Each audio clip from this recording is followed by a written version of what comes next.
3 to 17 minutes are wasted at the beginning of each class period. That is, from the time the first student enters the classroom until instruction actually begins. We as teachers cannot afford to waste such precious time to get our classes settled and to take attendance. In this video, I will share 10 tips on how to effectively take attendance in your classes. Many educators, like myself, enjoy using this time to settle the class or to build rapport with my students. Consistently taking attendance also promotes a sense of routine, structure, and responsibility among students. It helps establish a positive classroom culture where students understand the importance of punctuality and accountability. Set clear expectations regarding roll call procedures and communicate them to students at the beginning of the academic year. Explain the importance of attendance, the consequences of tardiness or absence, and any specific protocols to follow. Personalized greetings. Rather than simply calling out names, greet each student personally during roll call. Use eye contact and address them by name. This small gesture fosters a positive teacher-student relationship and creates a welcoming classroom environment. Delegate responsibilities. Assign a responsible student as an attendance monitor or class captain. This student can assist in marking attendance, noting late arrivals, or collecting absent students' work. Whenever students are absent, they should follow up with this person to collect whatever homework they missed. Delegating responsibilities fosters a sense of ownership and shared accountability within the classroom community. Make a classroom procedure for absent students to get homework notes from the class captain. That frees precious time for yourself and teaches your learners how to be responsible for their own lives. Start the day with a thought-provoking or fun question for students to answer during attendance. It could be a question of the day written on the board or projected on a screen. Usually, when students' names are called, they respond with yes or present. Timothy. Present.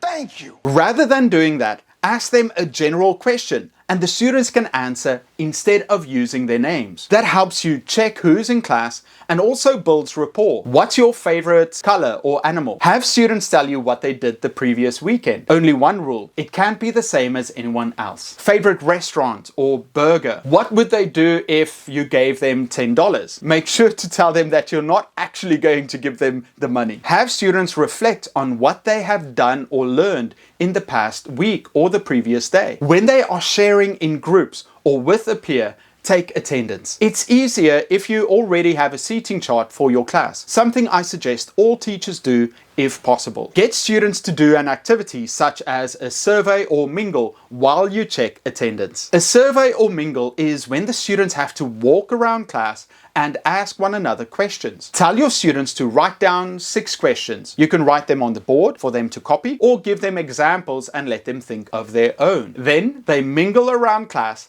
asking 6 different students one of the questions. First, they write down the interviewee's name and then their answer. Plus, have them practice asking follow-up questions like, do you have a pet? Dave? Yes. A dog? What's your dog's name? Beefy. Once the activity is finished, each student shares something about someone they asked a question. Dave has a pet. His dog's name is Beefy. This way, students warm up for class while you take attendance. Choose a different theme each day or week. It could be superheroes, animals, countries, or famous historical figures. When calling out the student's name, they have to respond with a characteristic or fact related to the theme. If the theme is superheroes, Spider-Man's real name is Peter Parker. This adds an element of excitement and personalization to taking attendance. Start a collaborative story during roll call. Each student adds a sentence or phrase to the story as their name is called. By the end of attendance, you'll have created a unique and entertaining story together. Start the story for them. Once upon a time, on the school's football field, sat a little mouse. Remember, you can take turns to start at the end of the class list to shake things up. Prepare a small box with objects or symbols representing each student. As you call out their names, ask them to pick a corresponding item from the mystery box and share a short story or interesting fact about it. This creates anticipation and encourages students to actively participate in taking attendance. Assign a different role or character to each student for the roll call. They could be a news anchor, a weather forecaster, or a sports commentator. As you call their names, they respond in character, providing updates or news related to their role. This imaginative approach adds excitement and creativity to the attendance taking process. Taking attendance doesn't have to be a mundane task. Teachers have the opportunity to turn it into a meaningful and engaging experience that promotes students' involvement, strengthens relationships, and enhances the overall classroom atmosphere.